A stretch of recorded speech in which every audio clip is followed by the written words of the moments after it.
Hindi doon sa impeachment calendar nyo po, depende sa inyo kung gugustuhin ninyo na kahit naka-adjourn ngayong Christmas break at kahit po mag-adjourn para sa 2025 midterm election, pwede kayong mag-decide na tuloy po yung impeachment proceedings? Oo, kasi kung ina-expect ng taong bayan na magsakripisyo kami sa schedule namin, sa dagdag ng trabaho yan. Pero alam naman namin yan, lahat ng tumatakbo bilang senador, dapat alam niya yan na may posible siya maging impeachment judge. Ito mga idol, pakinggan po natin tong interview kay Senador Pimentel sa DWIZ. Pakinggan po natin mga idol, tungkol po ito sa impeachment kay BP Sara. Mukhang pinaghandaan na nila mga idol, pero sabi nila relax lang daw. Hindi doon sa impeachment calendar nyo po, depende sa inyo kung gugustuhin ninyo na kahit naka-adjourn ngayong Christmas break at kahit po mag-adjourn para sa 2025 midterm election, pwede kayong mag-decide na tuloy po yung impeachment proceedings? Hingga ngayon. Oo, kasi kung ina-expect ng taong bayan na magsakripisyo kami kita sa mo? schedule namin, sa dagdag ng trabaho. Ayaw nila Christmas break mga idol dahil gusto nila talagang impeachment judge. asikasuhin yung impeachment kay BP Sara. Mukhang digil sila. Muna yung constitution, di ba? O, di ba? Pagbasa mo sa constitution, Ibig sabihin gusto nila ma-impeach talaga si BP Sara. Ganyan ang mga possibility. So, kung kailangan magsakripisyo ka sa schedule mo, gagawin mo yun. Pakinggan nyo? Ma-enlighten din tungkol sa ilang mga pwedeng procedure. Bagamat sabi nga ni Senate President Jesus Cudero, iwasan ho na magbigay ng komento o na may statement about the impeachment. Pero ito dun sa laman ng impeachment. Pero pwede naman daw pagdating sa mga procedure. Bilang kayo po'y dating Senate President at alam ko, minsan nyo na rin pong naranasan na maging impeachment judge. Grabe. Saan kasi baka daw next Pahalata week, na eh. pwedeng ma-transmit na sa Pahalata na Senate kung yung ano impeachment ang complaint kung gusto makuha na ng mangyari. 103 congressman na mag-endorse ho doon sa impeachment complaint. So kung ganun po, this early po ba dapat may preparation na ang Senado?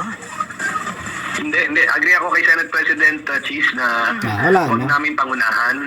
Kasi kung naghahanda na kami, baka sabihin nila na may signal kaming pinapadala.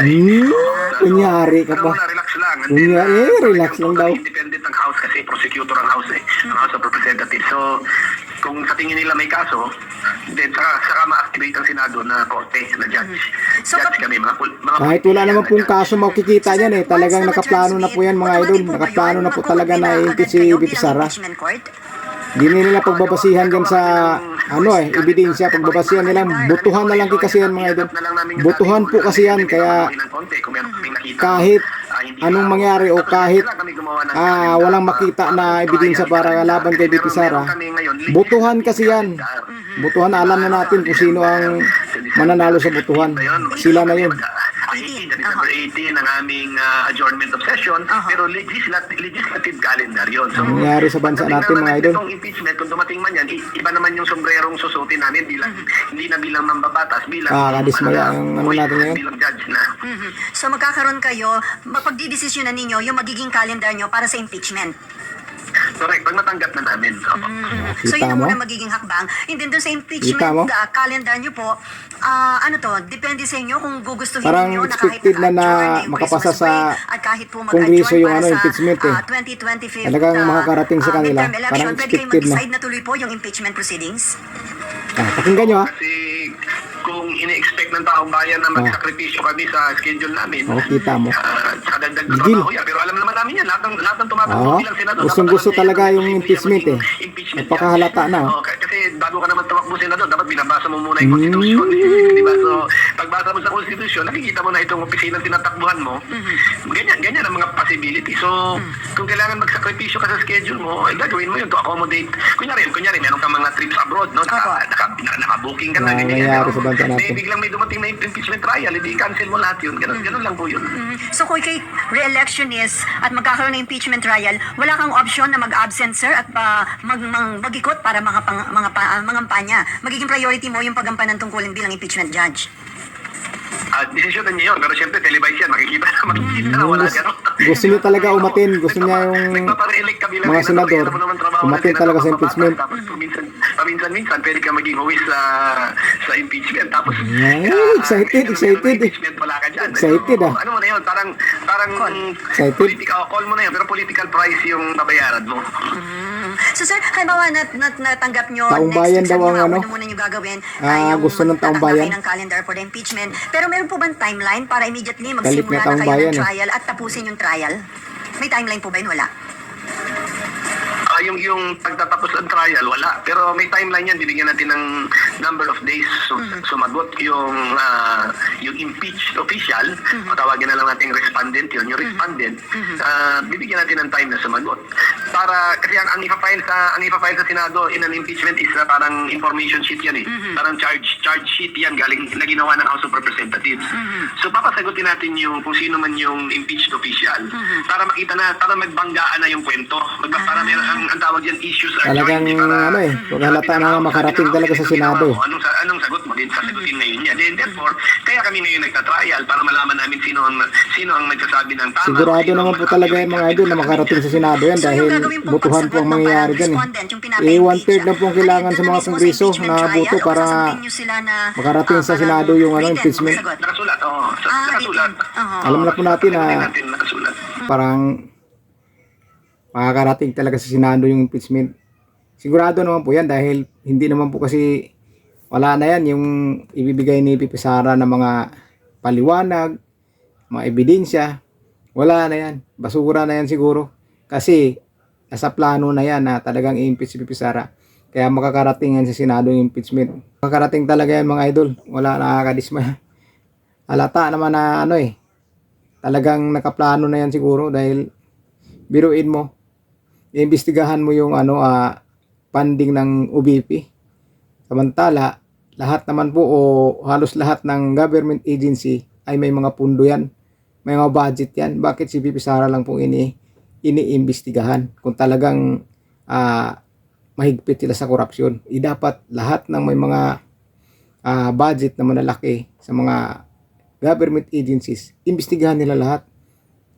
Ipakita nila kung tama rin ba ang paggastos. Bakit si Pipi Sara lang po ang inimbestigahan nila? O di ba talagang napakahalata na gusto nilang matanggal si Pipi Sara. Biruin nyo, binoto ng 32 million na Pilipino. Aalisin lang ng mga ilang tao dyan sa Kongreso, kaya sa Senado. Magbubutuhan sila eh. Siyempre alam na po natin kung anong mangyari pagdating sa butuhan. Dahil pinagtulungan na nga si Pipi Sara eh. Wala na yan. Yung mga sinasabi nga ni Senador Bato de la Rosa na kahit umatin si Pipi Sara dun sa investigasyon sa Quadcom, wala na rin mangyayari dahil impeachment pa rin ang patutunguhan dahil nakaplano na yan. Gusto talaga nilang pabagsakin si Pipi Sara at matanggal sa pagka-Vice President. Tapos, pag na-impeach ka, hindi ka na pwedeng tumakbo kahit kailan sa government.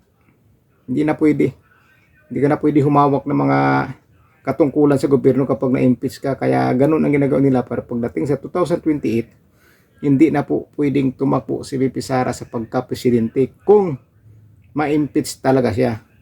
Yan po daw ang plano, sabi ni Senator Ronald Bato de la Rosa. Nakaplano na po talaga yan. Grabe, nakakadismaya. Tapos ang sabi ni Senador Pimentel, relax lang daw. Pero pagka nakarating daw sa kanila yung impeachment complaint laban kay Pipi Sara Duterte, hindi daw sila mag Christmas break. Talagang tutuluyan nila. Talagang pagtutuon nila ng pansin. Parang gusto talaga nila na, alam naman natin ang boto nila kung saan Alam na po natin yan. Kaya sana pagdating naman sa eleksyon, bawi na lang po tayo. Sino yung mga naglalaglag kay Pipi Sara? Alam na po natin anong gagawin natin. Nalala nyo ba yung sabi ni Senator Escudero? Yung babawasan niya yung holiday ng mga manggagawa. Biruin mo. Binuto mo yung tao, binuto natin ng mga manggagawa si Senador Escudero, tapos yan din pala ang magpapahirap sa atin. Babawasan niya yung holiday. Nung nakita na maraming nagkukomplain ng mga tao, nagreklamo sa mga comment section, kahit sa ang balita, binawi niya, pero ang pagbawi niya ganito. Ang sabi daw niya, hindi na pwedeng dagdagan ang holiday. Yun bang sinabi niya? Ang sinabi niya talaga, na bawasan daw talaga ang holiday dahil sobrang dami na raw. Nung binawi niya, ang sabi niya, hindi raw niya sinabi yun, dahil sinabi daw niya, hindi na raw dapat madagdagan. Kita mo lang, ginagawa tayong bata Yan ang mahirap, ibuboto mo yung tao, pag nakaupo na posisyon, yan din pala ang magpapahirap sa'yo. Imbis na dyan lang babawi sa holiday ang mga manggagawa dahil pumapasok pa rin kahit holiday, dahil madagdagan po yung sahod sa isang araw. Madagdagan po ng halimbawa 35%. Sa amin naman dati, double pay yan pagka holiday. Double pay yan. Sa iba, 35%. Kita mo? Kahit sinong tanongin na magagawin pag holiday, pumapasok pa rin dahil dyan makakabawi. May dagdag sa isang araw. Tapos, siya gusto niya bawasan. Yan, bubuto mo tapos ikaw lang din pala ang papahirapan. Yan ang mahirap sa atin ngayon. Binubuto natin yung tao. Tapos, sila din pala ang magpapahirap sa atin. Imbis na gagawa ng mga batas para sa mga mahirap. Ngayon, nagmamahalan yung bilihin. Tapos, yung mga tinamaan pa pala ng bagyo noon, hindi pa pala naasikaso talaga. Wala pa, marami pang hindi daw nakakabangon. Dahil sobrang busy nga yung mga congressman sa Quadcom. Kaya napapanood ko po sa NET 25 na yung mga nasa lanta sa bagyo, marami pa raw ang hindi pa nakakaahon. Dahil nga, kulang sa budget. Bakit hindi natin matulungan? Dahil yung mga mambabatas po natin, o mga opisyal natin sa gobyerno ay busy. Busy sa pagpapatanggal o pagpaalis kay BP Sara.